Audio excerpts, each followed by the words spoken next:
میں ان آیات کو اب احادیث کی روشنی میں آپ کے ساتھ ریوائز کروں گی.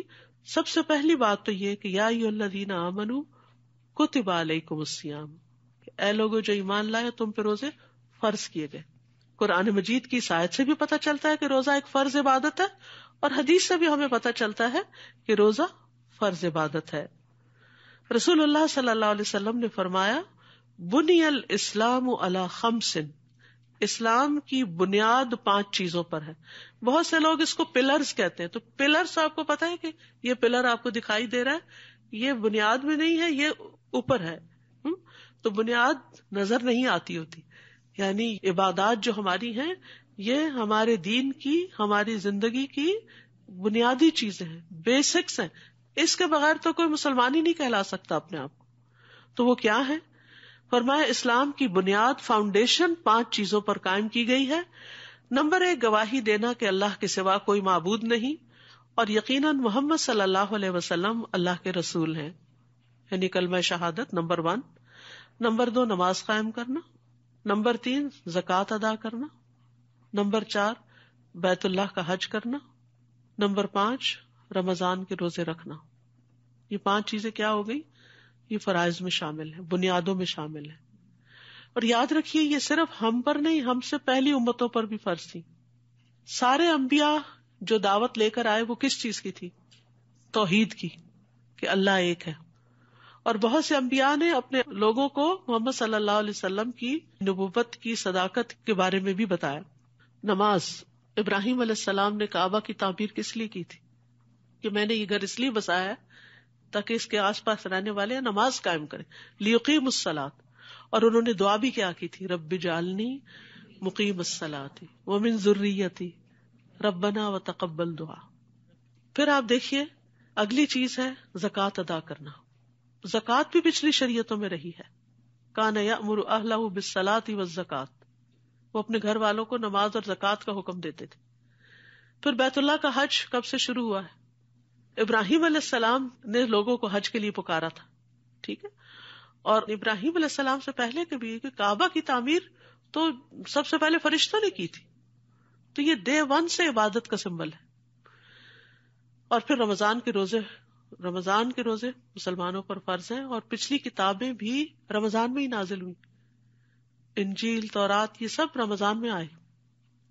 تو رمضان کا مہینہ ایک خاص عبادت کا، ہدایت کا مہینہ ہے. تقویٰ کے بعد دوسرا کی ورڈ جو ہے وہ کیا ہے؟ گائیڈنس، ہدایت. یعنی یہ مہینہ بہت سارے ادھر ادھر لاسٹ لوگوں کو ہدایت پر لے آتا ہے، روزے کے ذریعے، قیام کے ذریعے، قرآن کے ذریعے. اور پھر آپ دیکھیے ہدایت کے درجے ہوتے ہیں. ایک ہوتا ہے بیسک لیول، اور جب علم آتا ہے تو انسان بیسک لیول سے اوپر کے درجے طے کرنے لگتا ہے. آپ جس بھی لیول پر ہیں، یہ مجھے تو نہیں پتا، اور شاید مجھے اپنا بھی نہ پتا ہو کہ میں کس درجے پر ہوں. لیکن جب انسان قرآن سے رمضان میں تعلق قائم کرتا ہے تو یقیناً قرآن کی آیات کے ساتھ ساتھ اس کی ہدایت کا لیول بھی اپ جاتا ہے. تو ہم سب یہ نہ سوچیں ہم نے قرآن پڑھ رکھا ہے، ہم روزے بھی رکھ رہے ہیں، اور کیا چاہیے، نمازیں بھی پڑھتے ہیں، صدقہ بھی کرتے، سب ٹھیک ہے، بہت اچھی بات ہے، لیکن اٹس نیور انف. یہ کافی نہیں ہوتا. ہمیں موٹیویشن چاہیے ہوتی ہے، ہمیں انسپریشن چاہیے ہوتی ہے. وہ بعض اوقات ہم انسانوں سے لے رہے ہوتے ہیں، نہیں، ڈائریکٹ قرآن سے لیجئے، محمد صلی اللہ علیہ وسلم سے لیجئے. تو انشاءاللہ رمضان میں قرآن کے ساتھ ہدایت کا یہ لیول اوپر جائے گا. اور ہدایت بھی 2 طرح کی ہوتی ہے. ایک ہدایت ارشاد ہوتی ہے جس میں انسٹرکشنز ملتی ہیں جو ہمیں قرآن سے ملیں گی انشاءاللہ، اور دوسری ہدایت توفیق ہوتی ہے.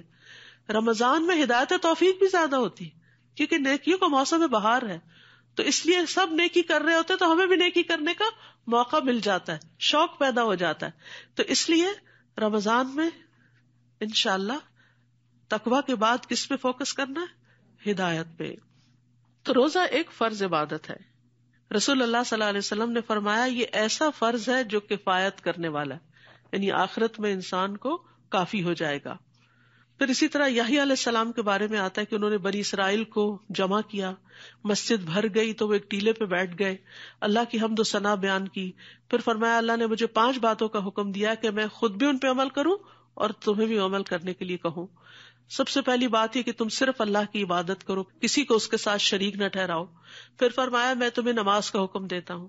پھر تیسری بات کہی کہ میں تمہیں روزوں کا حکم دیتا ہوں، کیونکہ اس کی مثال اس شخص کی سی ہے جو بھری محفل میں مسک کی ایک شیشی لے کر آئے اور سب کو اس کی مہک کا احساس ہو، یعنی خوشبو لائے اور پوری محفل جو ہے وہ اس خوشبو کو محسوس کرے. تو رمضان میں نیکیاں ایئر میں ہوتی ہیں، ہم ان کو فیل کرتے، اس کی ایک رحمت برکت ہمیں محسوس ہو رہی ہوتی ہے. اور اللہ کے نزدیک روزہ دار کے منہ کی بو مشک کی مہک سے بھی زیادہ اچھی ہوتی ہے. چوتھی بات، میں تمہیں صدقہ کا حکم دیتا ہوں. پانچویں بات، میں تمہیں کثرت کے ساتھ اللہ عز و جل کے ذکر کا حکم دیتا ہوں. تو یہ 5 باتیں حضرت یحییٰ علیہ السلام نے اپنی قوم سے کہی تھی. روزہ اسلام کی مضبوط رسی ہے. براء ابن عازب کہتے ہیں کہ ایک مرتبہ ہم لوگ نبی صلی اللہ علیہ وسلم کے پاس بیٹھے ہوئے تھے تو آپ پوچھنے لگے اسلام کی کون سی رسی سب سے زیادہ مضبوط ہے؟ صحابہ نے عرض کیا نماز. آپ نے فرمایا بہت خوب. اس کے بعد کون سی؟ صحابہ نے عرض کیا زکوٰۃ. آپ نے فرمایا بہت خوب. اس کے بعد کون سی؟ صحابہ نے عرض کیا رمضان کے مہینے کے روزے. آپ نے فرمایا بہت خوب. تو اس سے یہ پتہ چلتا ہے کہ یہ اسلام کی مضبوط رسی، یعنی اس کو پکڑ لیں گے تو اسلام سے ہمارا تعلق مضبوط رہے گا، وہ ہمارے ہاتھ سے نہیں چھوٹے گا. اسی لیے آپ دیکھیں کہ بہت سے لوگ جو نماز نہیں بھی پڑھتے نا، جب رمضان آتا ہے تو روزے رکھتے ہیں. تو اس سے کیا پتہ چلتا ہے کہ ان کے اندر ابھی خیر ہے. جیسے وہ سکتے کا مریض ہوتا ہے نا، جو شوق میں چلا جاتا ہے تو وہ بظاہر لگتا ہے ڈیڈ ہے، لیکن کیا کرتے ہیں کہ آئینے کو اس کے ناک کے پاس رکھتے ہیں، اگر اس کے اوپر کچھ دھندلاہٹ آئے تو کہتے نہیں ابھی اس میں لائف ہے، یعنی وہ سانس کی وجہ سے اس کے اوپر فیوم سا آ جاتا ہے. تو اسی طرح اگر ایک شخص ٹوٹلی آؤٹ ہے اسلام سے لیکن رمضان آتا ہے اور روزہ رکھنا شروع کر دیتا ہے، اس کا مطلب ہے ابھی اس میں جان ہے، اس میں خیر ہے. رمضان میں اگر یہ قرآن کی طرف آ جائے تو اس کی خیر باہر نکل آئے گی، وہ بہت اچھا بن جائے گا. تو اللہ سبحانہ تعالیٰ نے ہمیں بہت بڑی نعمت عطا کی ہے کہ ہم اس سے اسلام کے ساتھ اپنے تعلق کو اور مضبوط کریں. کیونکہ رسی کیا کرتی، باندھتی ہے، رسی پکڑنے کے کام آتی ہے. یعنی کسی بلند سے بلند پہاڑ پہ بھی آپ کو چڑھنا ہو تو رسی پکڑ پکڑ کے آپ اوپر ٹاپ پہ جا سکتے ہیں. تو اس لیے روزہ جو ہے ایک مضبوط رسی بھی ہے. قرآن کو بھی رسی کہا گیا، وَاعْتَصِمُوا بِحَبْلِ اللَّهِ جَمِيعًا. تو حدیث میں آتا ہے قرآن جو ہے وہ حبل اللہ المتین ہے، اللہ کی مضبوط رسی ہے. پھر سب سے منفرد عمل ہے. رسول اللہ صلی اللہ علیہ وسلم نے فرمایا اپنے اوپر روزے کو لازم کر لو، کیونکہ روزے جیسا کوئی عمل نہیں. خیر کا دروازہ، روزہ کیا ہے؟ خیر کا دروازہ. معاذ بن جبل کہتے ہیں نبی صلی اللہ علیہ وسلم نے ان سے فرمایا کیا میں تمہیں خیر کے دروازے کے بارے میں نہ بتاؤں؟ روزہ ڈھال ہے اور صدقہ گناہوں کو بجھا دیتا ہے. ایک اور حدیث میں بھی آتا ہے الصیام جنۃ، روزہ آگ سے ڈھال ہے. آگ سے بیچ میں بریکٹ میں لاتے ہیں کہ جس طرح ڈھال دشمن کے وار سے بچاتی ہے تو روزہ بھی دنیا میں شیطان کے وار سے بچاتا ہے اور نتیجتاً آخرت میں آگ کے عذاب سے بچاتا ہے. فرمایا جس طرح لڑائی میں تم میں سے کسی کی ڈھال ہوتی ہے. ایک اور حدیث میں فرمایا بے شک روزہ تو ایک ڈھال ہے جس کے ذریعے بندہ جہنم سے اپنا بچاؤ کرتا ہے. اللہ تعالیٰ فرماتا ہے روزہ خاص میرے لیے ہے، لہٰذا اس کا بدلہ بھی میں ہی دوں گا، میں خود دوں گا، خود جزا دوں گا. تو آپ دیکھیے وہ اعلیٰ ترین جزا ہے جو رب اپنے ہاتھ سے دے کسی کو. قرآن مجید میں ڈرنکس کی کئی قسمیں بیان ہوئی ہیں. ایک یہ ہے کہ اہل جنت ڈرنک کی نہر خود نکال لے جائیں گے. اس سے اگلا لیول یہ ہے کہ جنت کے جو ولدان ہوں گے غلمان وہ شراب سرو کریں گے. اور تیسرا کیا ہے جو ہائیسٹ لیول ہے وَسَقَاهُمْ رَبُّهُمْ شَرَابًا طَهُورًا، ان کا رب ان کو شراب طہور پلائے گا. تو عام عبادات کا اجر تو ملے گا ہی، لیکن روزے کی جزا خود اللہ سبحانہ وتعالیٰ آپ کو دے گا. وہ کتنی بڑی جزا ہوگی، وہ اس کی شان کے مطابق جو بھی ہوگی اللہ ہم سب کو نصیب فرمائے. پھر اسی طرح روزہ ایک مضبوط قلعہ بھی ہے. حدیث میں آتا ہے نبی صلی اللہ علیہ وسلم نے فرمایا روزہ ڈھال ہے اور مومن کے قلعوں میں سے ایک قلعہ ہے. یعنی آپ اس فورٹ کے اندر آ جاتے ہیں تو محفوظ ہو جاتے ہیں. کس سے؟ شیطان سے. اس کے ساتھ کیا ہوتا ہے؟ شیطان کے ساتھ رمضان میں کیا ہوتا ہے؟ اس کو بند کر دیا جاتا ہے تاکہ ہم ذرا آزادی سے نیکی کر سکیں. وہ رکاوٹ تو دور ہو. نفس ساتھ ہی ہوتا ہے. ان النفس لامارۃ بالسوء، کیونکہ بہت سے لوگ کہتے ہیں کہ شیطان قید میں ہے تو پھر کیوں ہم برے کام کرتے ہیں، کیونکہ نفس تو اپنے ساتھ ہی ہے نا، وہ جو شیطان کی ٹریننگ میں رہا ہے. تو اس کو مارنے کے لیے کیا ہے پھر روزہ، نفس کو روزہ مارتا ہے. تو پھر روزے سے اسٹرینتھ حاصل ہوتی چلی جاتی ہے ان چیزوں سے فائٹ کرنے کی. یہ تو تھے روزے کے فائدے کی. کیا کیا فائدے ہیں روزے کے؟ کچھ اور فائدے بھی ہیں، اور وہ اس کے ثواب اور فضیلت کے بارے میں ہے. کوئی ایک فائدہ آپ میں سے بتائے گا کوئی؟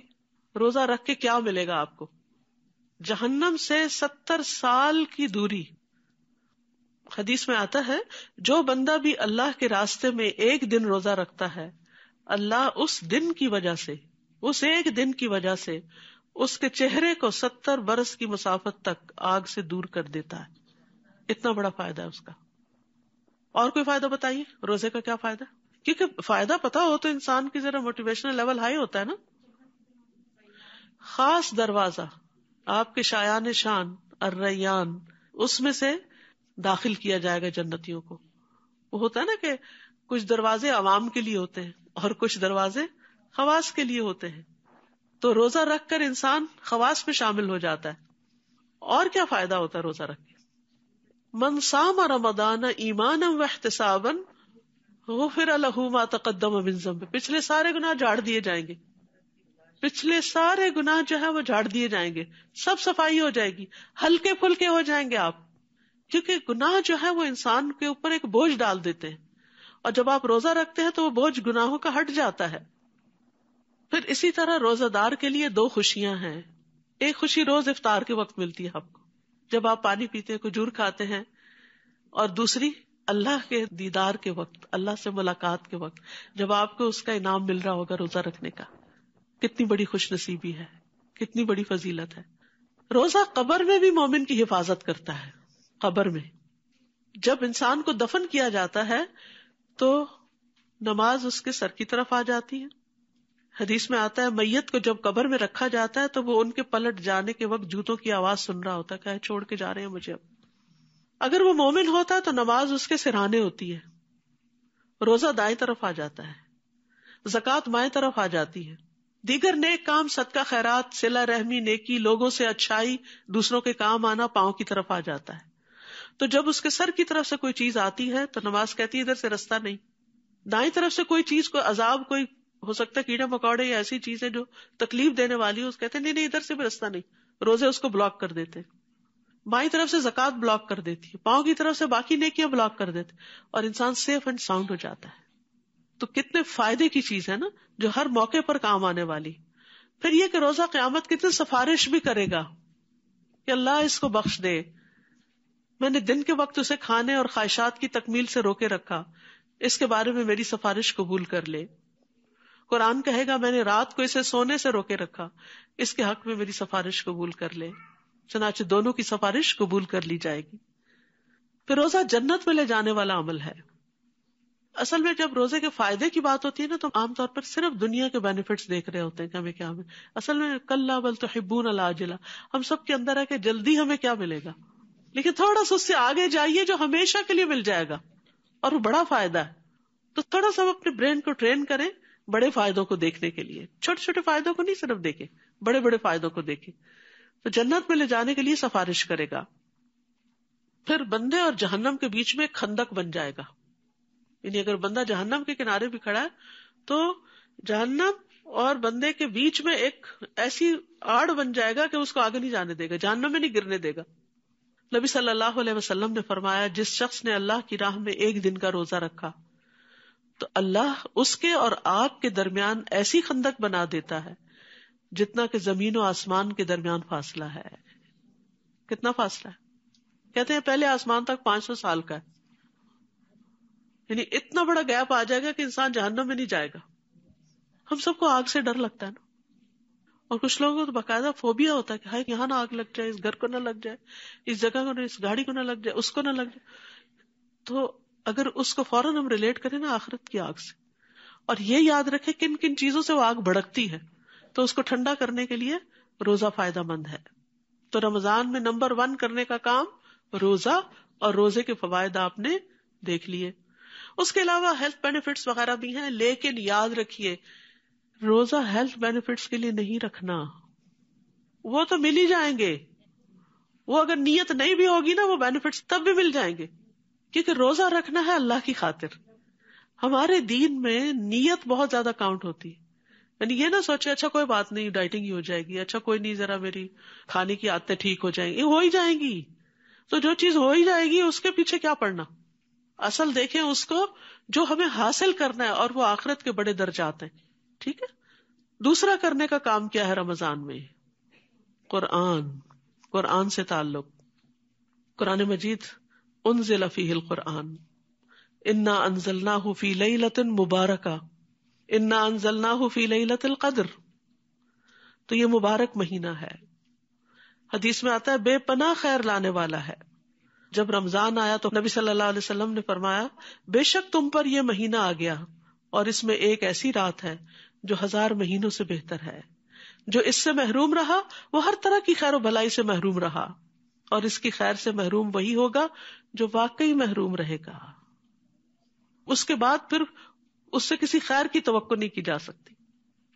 آسمان کے دروازے کھلنے کا مہینہ ہے یہ. جب رمضان آتا ہے تو آسمان کے دروازے کھول دیے جاتے ہیں، جہنم کے دروازے بند ہو جاتے ہیں، جنت کے دروازے کھول دیے جاتے ہیں. تو رمضان میں جب قرآن آتا ہے، جیسے سورۃ فاتح نازل ہوئی، آسمان کا وہ دروازہ کھلا جو پہلے کبھی نہیں کھلا تھا، اور وہ آیات اتری جو پہلے کبھی نہیں اتری تھی، اور وہ سورۃ الفاتح کی آیات تھی جس سے قرآن کی ابتدا ہوتی ہے، جس سے دعائیں قبول ہوتی ہیں. تو قرآن جو ہے اول و آخر ہدایت کی کتاب ہے، اس لیے اس کی فضیلت اور برکت سے فائدہ اٹھانا چاہیے. پھر رمضان میں تراویح یاد رکھیے ایک نفل عبادت ہے. تو تراویح سے زیادہ کس عبادت کی فکر کرنی ہے؟ فرضوں کی، فرض عبادت کی. یہ نہیں کہ صبح ساری کھا کے کہ مجھے ذرا غنود گیا ہے میں تھوڑا سا ریسٹ کر کے فجر پڑھتی ہوں اور اتنے میں گئی فجر. آپ کو نہانے کی ضرورت ہے، اچھا ابھی نہاتی ہوں اور اتنے میں سورج نکلنے کے قریب ہو گیا اور گئی فجر. یہ غلطی کبھی نہیں کرنی. نمازوں کی حفاظت. قرآن مجید میں اللہ تعالیٰ فرماتے ہیں حافظوا علی الصلوات والصلاۃ الوسطی. نمازوں کی حفاظت کرو، خاص طور پہ درمیانی نماز. درمیانی کون سی ہے؟ عصر. یہ نہ ہو کام سے واپس آئیں اور سوئیں اور افطار کے وقت آپ کو اٹھایا جائے اور گئی عصر. نہیں، ٹارگٹ یہ رکھے ایک نماز نہیں ہاتھ سے جانے دینی انشاءاللہ، اور وقت پر پڑھنا ہے ان کو. اور جب فرض انسان ادا کرتا ہے نا تو اس کو اللہ تعالیٰ کا قرب ملتا ہے. حدیث میں آتا ہے فرائض کی ادائیگی سے زیادہ بندہ کسی چیز سے میرا قرب حاصل نہیں کرتا. قرب کا کیا مطلب؟ اللہ کے کلوز ہونا. ہر ایک کا دل چاہتا ہے وہ اللہ کے کلوز ہو، اور جو اللہ کے قریب ہو جاتا ہے اس کو پھر ہر طرح کے بینیفٹس مل جاتے ہیں. اب دیکھیے کہ ہم دنیا میں جن لوگوں سے زیادہ قریب ہوتے ہیں، مشکل میں وہ ہمارے کام آتے ہیں، ان سے محبتیں زیادہ ملتی ہیں. تو یعنی خاص قرب حاصل کرنا جو ہے وہ نمازوں کے ذریعے اور فرض ادا کرنے کے. اور پھر اللہ تعالیٰ فرماتے ہیں کہ پھر جب میں اس سے محبت کرنے لگتا ہوں، اس کا کان بن جاتا ہوں جس سے وہ سنتا ہے، اس کی آنکھ بن جاتا ہوں جس سے وہ دیکھتا ہے، اس کے اندر ایک وزڈم آ جاتی ہے. اس کا ہاتھ بن جاتا ہوں جس سے وہ پکڑتا ہے، اس کا پاؤں بن جاتا ہوں جس سے وہ چلتا ہے. یعنی اس کی زندگی ہی بدل جاتی ہے. اور اگر وہ مجھ سے کچھ مانگتا ہے تو میں اسے ضرور دے دیتا ہوں، اور اگر وہ مجھ سے پناہ مانگتا ہے تو میں اس کو پناہ بھی دیتا ہوں. تو ہمیں رمضان میں فرض نمازوں کی پابندی کرنی ہے، اور پھر نفل رات کا قیام بھی. اول رات کریں، فرض پڑھ کے عشاء کے سو کے درمیان رات کریں، آخری حصے میں کریں، جب جی چاہے کریں، کوئی پابندی نہیں. اول رات میں کیوں کر لیتے ہیں سب؟ عشاء کے بعد ہی، آسانی کے لیے، تاکہ ایک ہی دفعہ پھر سو جائیں، آرام کر لیں. اور پھر دوسرا یہ کہ مساجد میں اسی وقت میں ہوتا ہے تو انسان سب کے ساتھ مل کے جب کرتا ہے تو آسان ہو جاتا ہے. اگر آپ گھر میں بھی کر رہے ہیں نا، ایک جگہ مقرر کریں. یہ نہیں آج یہاں جائے نماز ڈالی کل وہاں نہیں. اپنا ایک پریئر کارنر بنائیں، اس میں اپنا ایک ماحول بنائیں. زید بن ثابت کہتے ہیں کہ رسول اللہ صلی اللہ علیہ وسلم نے رمضان میں ایک حجرہ بنا لیا یا بوریے سے اوٹ کر لی، یعنی کرٹن ڈال لیا. پھر آپ نے کئی راتیں اس میں نماز پڑھی، یعنی سیکلوڈ ہو کے. صحیح مسلم میں آتا ہے فرض نماز کے بعد سب سے زیادہ فضیلت والی نماز رات کی نماز ہے. قیام اللیل رب کے قریب کرنے اور گناہوں سے دور کرنے کا ذریعہ ہے. قیام میں خوب تھکنے کو پسند کیا گیا ہے. نبی صلی اللہ علیہ وسلم کے اپنے پاؤں پر ورم آ جاتا تھا. رمضان کی راتیں غفلت میں نہیں گزارنی چاہیے، کھانے پینے، کھیل کود، سوشلائزنگ نہیں. آخری عشرے میں زیادہ محنت کریں، گھر والوں کو بھی قیام کی رغبت دلائیں. نبی صلی اللہ علیہ وسلم کی سنت ہے یہ، یعنی بچوں کو بھی ساتھ شریک کریں. لیلۃ القدر کی تلاش میں سستی نہ کریں، یہ بھی ایک ٹارگٹ سیٹ کرنا ہے. 21ویں 23ویں 25ویں 27ویں 29ویں رات کو خاص عبادت.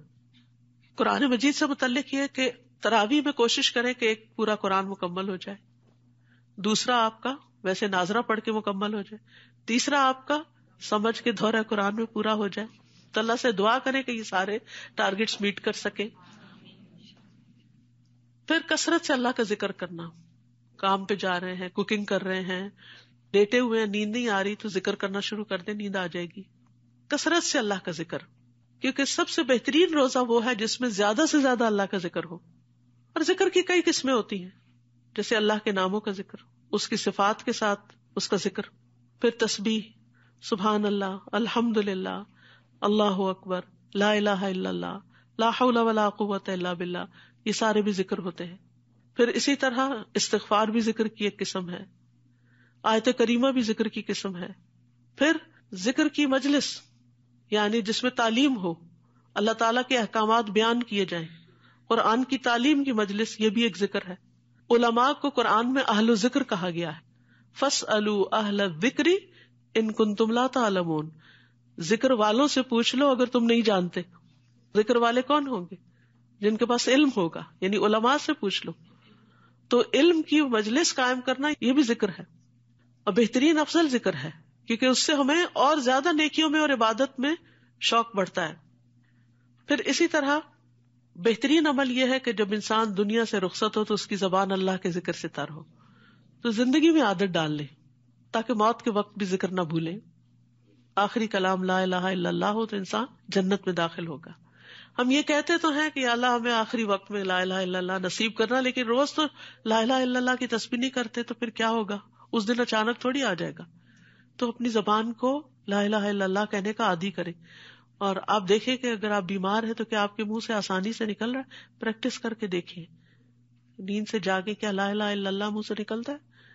یعنی ایسے آڈ ٹائمنگز پر، کیونکہ موت کا وقت بڑا آڈ ٹائم ہے نا، تو قسمت والوں کو ہی نصیب ہوگا. تو اس وقت کی تیاری کے طور پر پہلے سے ہی لا الہ الا اللہ کی تسبیحاں کریں. وہ لوگ کہتے ہیں نا وہ 1000 دفعہ پڑھ کے رکھ دیا، 1,00,000 دفعہ پڑھ کے رکھ دیا، رکھ نہیں، وہ تو ہر روز اعمال نامے میں لکھا جا رہا ہے. اصل چیز ہے اس ٹنگ کو عادت ہو، اس زبان پہ چڑھ جائے کہ لا الہ الا اللہ کہنے میں دیر ہی نہ ہو. اور یاد رکھیے کہ سب سے آسان ذکر ہے یہ.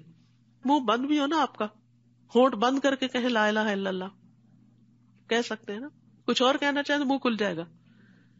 تو مطلب یہ ہے کہ اگر آخری وقت میں، موت کے وقت پر، اگر منہ پہ آکسیجن کا ماسک بھی کسی نے لگایا ہوا، کوئی وینٹیلیٹر پہ بھی ڈالا ہوا ہے، تب بھی زبان ہل کے لا الہ الا اللہ کہہ سکتی ہے. تو اللہ تعالیٰ سب کو نصیب فرمائے. اور یہ بھی یاد رکھیے جیسا ہم اللہ کا ذکر کریں گے نا، اللہ بھی ویسا ہی ہمارا ذکر کرے گا. تنہائی میں کریں گے تو تنہائی میں، سب میں کریں گے تو سب میں. اور خاص طور پر رمضان میں گناہوں کی معافی مانگنی ہے. ویسے تو رمضان ہے ہی گناہوں کی معافی کا ذریعہ، لیکن مانگنی بھی چاہیے. پھر کثرت سے صدقہ خیرات، صدقہ کرنے والوں کے لیے اللہ کی رحمت کی خوشخبری ہے. دن اور رات دونوں وقت صدقہ کرنا. عام دنوں میں ہمیں رات کو صدقہ کرنے کا موقع نہیں ملتا، لیکن رمضان میں آپ تراویح پڑھنے مسجد میں جائیں گے تو جہاں بھی آپ جائیں گے رمضان سے پہلے ہی چینج لے کے رکھ لیجئے.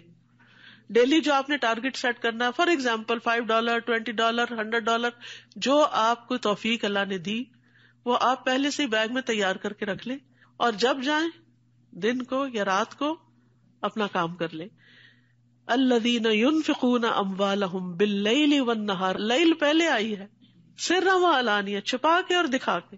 فلہم اجرہم عند ربہم ولا خوف علیہم ولا ہم یحزنون، وہ لوگ جو اپنے مال رات اور دن چھپے اور کھلے خرچ کرتے ہیں ان کے لیے ان کے رب کے پاس بہت بڑا اجر ہے. رات اور چھپا کے، یعنی رات کو اندھیرے میں جب کسی کو دیتا ہے انسان تو پتہ نہیں چلتا، اور اسی طرح دن کو بھی اگر کوئی دیکھ بھی لے تو اس کو بھی ہو سکتا ہے آپ کی وجہ سے شوق آ جائے صدقہ کرنے کا. صرف خود ہی نہیں، بچوں کو بھی ٹارگٹ دے. چاہے آپ ان کو مہینے کے $30 ہی دے دیں نا، 30 کے کوائن، بیٹا ہر روز $1 ڈالنا. وہ نہیں مسجد روز آپ آ رہے تب بھی کوئی گھر میں ایسا باکس رکھوا دیں جس میں وہ ہر روز اپنی جیب سے نکال کے اس میں ڈال دیں، اور پھر اس میں سے نہ نکالے، وہ پھر صدقے کا ہو گیا، پھر آپ کا نہیں رہا، آپ کے ہاتھ سے چلا گیا.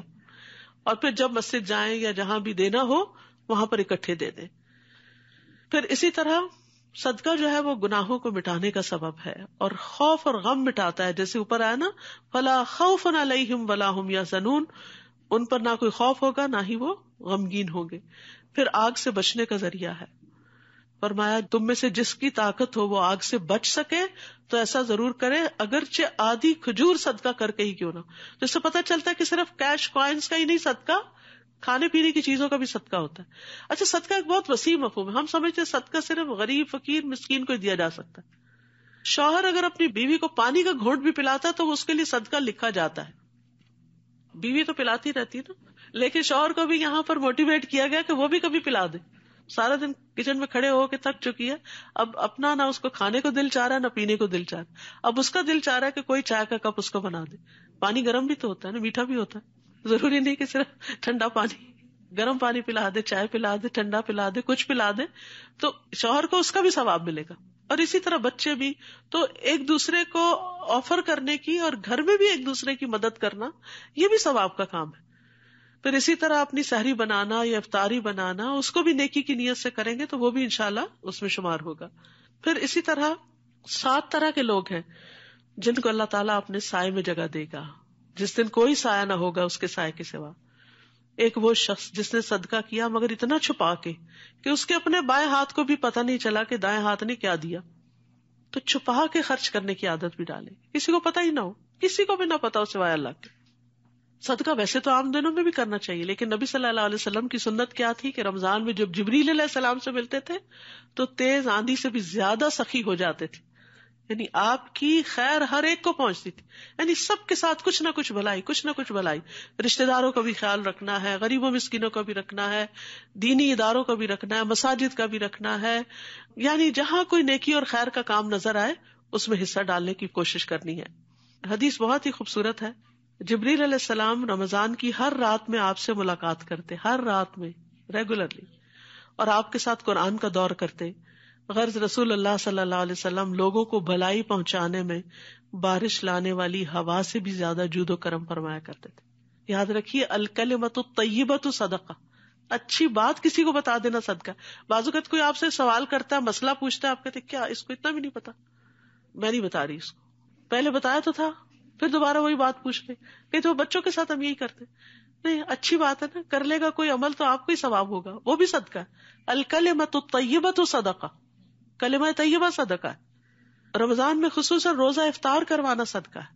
مختلف مساجد میں جو افطاری کا انتظام ہوتا ہے اس میں کھلے دل سے پیسے ڈالنا، کیونکہ گھر میں بلا کے بعض اوقات اہتمام تو کرتے ہیں لیکن اس میں اتنی مصروفیت ہو جاتی ہے کہ پھر وہ نمازوں کا اور بہت سا اور کام کرنے کا جو ہے نکل جاتا ہے. تو جہاں اجتماعی افطاریاں ہو رہی ہوں، یہاں ہو، بیک ہوم ہو، کہیں ہو، تو افطار میں جو ہے وہ ثواب کیا ہوتا ہے کہ جتنے لوگ آپ کے اس سے روزہ کھولیں گے ان سب کا ثواب ان کو بھی ملے گا اور آپ کو بھی ملے گا. پھر اس کے علاوہ عمومی طور پر نیک اعمال کرنا، خیر اور بھلائیوں کے کام کرنا، کیونکہ ہر روز رمضان میں فرشتہ پکارتا ہے، اے خیر کے طالب خوشی سے آگے بڑھ، اور اے شر کے طالب رک جا، یہاں تک کہ رمضان ختم ہو جاتا. ہر روز پکار آتی. لہذا خیر اور بھلائیوں میں سبقت کرنی ہے، اچھی بات کرنا، کھانا کھلانا، والنٹیئر کرنا. جیسے اب یہ دورہ قرآن کا انتظام ہے، اس میں اگر کوئی جلدی آ کر کرسیاں لگا دیتا ہے ایلڈرلی کے لیے، یا کسی بڑے کو اپنی جگہ بٹھا دینا، یعنی بعض اوقات بچیاں کرسیوں پہ بیٹھ جاتی ہیں، اس میں دیکھنا کہ کوئی بڑا آیا ہے تو ان کے لیے جگہ چھوڑ دینا، یہ سارے نیکی کے کام ہیں. یعنی جو من تطوع خیرن، جو خوشی سے نیکی کرے، یعنی والنٹریلی نیکی کرے، کسی کے کہنے پہ نہیں، اپنے دل کی رضامندی سے، تو وہ اس کے اپنے ہی لیے اچھا ہے. آج آپ کسی کو کرسی آفر کر رہے ہیں، ہو سکتا ہے کل کسی شدید ضرورت میں کوئی آپ کو کر دے، کیونکہ جو خیر انسان کرتا ہے واپس اسی پہ پلٹتی. اس کا فائدہ کسی اور کو تو ہوتا ہے لیکن اس کو خود بھی ہوتا ہے. کسی نے خوب کہا تھا کہ نماز نمازی کو آدھے رستے تک پہنچاتی ہے، روزہ بادشاہ کے دروازے پہ پہنچا دیتا ہے، صدقہ ہاتھ پکڑ کے اندر داخل کروا دیتا ہے. اسی لیے ہمارے دین میں صدقے کی بہت اہمیت ہے. سورۃ المنافقون جہاں ختم ہوتی ہے وہاں پر ایک آیت بڑی خوبصورت ہے کہ موت سے پہلے پہلے صدقہ کر لو. کہیں ایسا نہ ہو کہ کوئی یہ کہے کہ اے میرے رب مجھے تو نے تھوڑی سی مہلت اور کیوں نہ دی کہ میں صدقہ کرتا اور میں نیک لوگوں میں شامل ہو جاتا. تو وَلَن يُؤَخِّرَ اللَّهُ نَفْسًا إِذَا جَاءَ أَجَلُهَا، جب موت کا وقت آتا ہے تو اللہ تعالیٰ کسی کو مہلت نہیں دیتا. تو موت کے آنے سے پہلے پہلے انسان صدقہ کر لے. اور اگر قبر والوں کو باہر نکال کے پوچھا جائے کیا کرو گے تو شاید سب سے پہلے صدقہ کرنا چاہے. موت کے وقت انسان کی تمنا کیا ہوگی؟ میں اور صدقہ کر لیتا. کیونکہ انسان مال کی محبت میں بڑا شدید ہے. جتنی بھی چیزوں سے محبت کرتا ہے ان میں سب سے ٹاپ پر اس کے مال کی محبت ہے. حتیٰ کہ بعض اوقات اولاد کو بھی اگنور کر دیتا ہے مال کمانے کی خاطر. آج آپ دیکھیں کہ بہت سی مائیں ایسی ہیں کہ جو اپنے بچوں کو سارا سارا دن ڈے کیئر میں چھوڑ کر صرف پیسے کماتی ہے، کیونکہ اس سے ان کو خوشی ملتی ہے، ایک سیٹسفیکشن ملتی ہے. ان کو ضرورت نہیں ہوتی، ان کے ہسبینڈ اچھا کما رہے ہوتے ہیں، ان کی ضروریات پوری ہو رہی ہوتی. تو یہ جو مال کی محبت ہے اس نے اولاد کو بھی نگاہوں سے دور کر دیا، تربیت سے دور کر دیا. اور پھر آخری چیز یہ کہ گناہوں سے بچنا ہے، خاص طور پر جھوٹ کو چھوڑنا ہے، جھوٹ کی جگہ سچائی کو لے کر آنا ہے، لغو اور رفث سے بچنا ہے. رسول اللہ صلی اللہ علیہ وسلم نے فرمایا روزہ صرف کھانا پینا چھوڑنے کا نام نہیں، روزہ تو لغو یعنی بے فائدہ بےہودہ کام اور رفث یعنی جنسی خواہشات پر مبنی حرکات اور کلام سے بچنے کا نام ہے. اور جو شخص بری باتیں اور جھوٹ نہ چھوڑے اللہ کو اس کے کھانا پینا چھوڑنے کی کوئی ضرورت نہیں ہے. تو ہمیں اپنی زبان کی بھی حفاظت کرنی ہے اور اس کو ریپلیس کرنا ہے زیادہ سے زیادہ دعاؤں کے ساتھ، کیونکہ رمضان میں دعائیں قبول ہوتی ہیں. وَإِذَا سَأَلَكَ عِبَادِي أَنِّي فَإِنِّي قَرِيبٌ، جب بندے میرے بارے میں آپ سے سوال کریں ہمارا رب کہاں ہے، وہ قریب ہے. اجیب دعوت الداعی اذا دعانی، میں پکارنے والے کی پکار کو قبول کرتا ہوں جب بھی وہ مجھے پکارتا ہے. فلیستجیبوا لی، انہیں چاہیے بھی میری بات مانا کرے. اگر یہ چاہتے ہیں ان کی دعائیں قبول ہو، ان کی پکار قبول ہو، تو میری پکار پہ بھی لبیک کہیں. ولیؤمنوا بی، اور مجھ پہ اعتماد کریں. لعلہم یرشدون، تاکہ وہ ہدایت پا جائیں. اللہ کے نزدیک دعا سے زیادہ معزز کوئی چیز نہیں. دعا نہ کرنا اللہ کو ناراض کرتا ہے. اٹھے ہوئے ہاتھوں کو اللہ تعالیٰ خالی نہیں لوٹاتا. روزہ دار کی دعا رد نہیں کی جاتی. روزانہ رات کو دعاؤں کی قبولیت کے لیے اللہ تعالیٰ آسمان دنیا پہ نزول فرماتے ہیں. لیلۃ القدر میں خصوصی طور پر معافی مانگنے کی طرف توجہ کرنی چاہیے. اللہم انک عفو تحب العفو فاعف عنی. تو ربنا آمنا فاغفر لنا وارحمنا وانت خیر الراحمین. رب اغفر وارحم وانت خیر الراحمین. اللہم انا نسألک من فضلک ورحمتک فإنہ لا یملکها الا انت. اللہم ابسط علینا من برکاتک ورحمتک وفضلک ورزقک. اللہم انی اسألک النعیم المقیم الذی لا یحول ولا یزول. اللہم انی اسألک النعیم یوم العیلہ والامن یوم الحرب. اے اللہ ہم تجھ سے تیری برکات، رحمت، فضل اور رزق مانگتے ہیں کہ تو ہم پر وہ سب کچھ پھیلا دے. اے اللہ ہم تجھ سے وہ نعمتیں مانگتے ہیں جو ہمیشہ قائم رہے اور تیری اطاعت میں حائل نہ ہو اور کبھی زائل نہ ہو. اے اللہ ہم تجھ سے تنگی کے دن کی نعمت اور جنگ کے دن امن کا سوال کرتے ہیں. اے اللہ تو اپنی رحمت کے ساتھ ہمیں ہر ایک سے بے نیاز کر دے. اللہ ہمیں ساری پریشانیوں سے نجات عطا کر. اللہم رحمتک ارجو فلا تکلنی الی نفسی طرفۃ عین واصلح لی شأنی کلہ لا الہ الا انت. یا رب العالمین تو ہمارے لیے آنے والے دنوں کو بہت آسان کر دے، برکتوں سے بھر دے، اپنی رحمتیں ہم پہ نازل فرما اور ہمارے لیے سفر آسان کر دے. اور رمضان کے بعد ہم پہلے سے بہترین انسان بن چکے ہوں اور ہمارے اندر کسی قسم کا غرور اور کسی قسم کا تکبر نہ آئے. اللہ ہمیں اپنا قرب عطا کرنا، ایمان کی لذت اور حلاوت نصیب فرمانا. یا اللہ جتنی بہنیں آئی ان کا آنا قبول فرما، ان کا بیٹھنا قبول فرما. یا اللہ جتنی بھی بہنیں سن رہی ہیں، جتنے بھی لوگ اس سے استفادہ کر رہے ہیں، یا اللہ ان سب کے سننے کو بینیفیشل کر دے اور اس سے بھرپور فائدہ اٹھانے کی توفیق عطا فرما.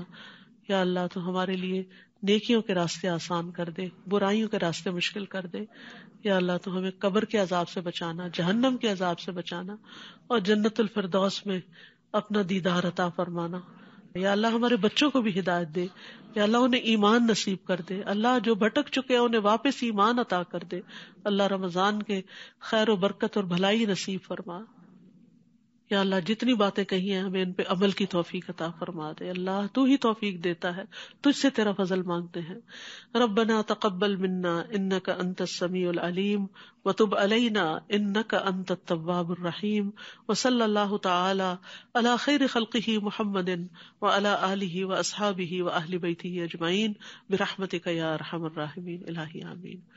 سبحانک اللہم وبحمدک اشہد ان لا الہ الا انت استغفرک واتوب الیک. السلام علیکم ورحمۃ اللہ وبرکاتہ.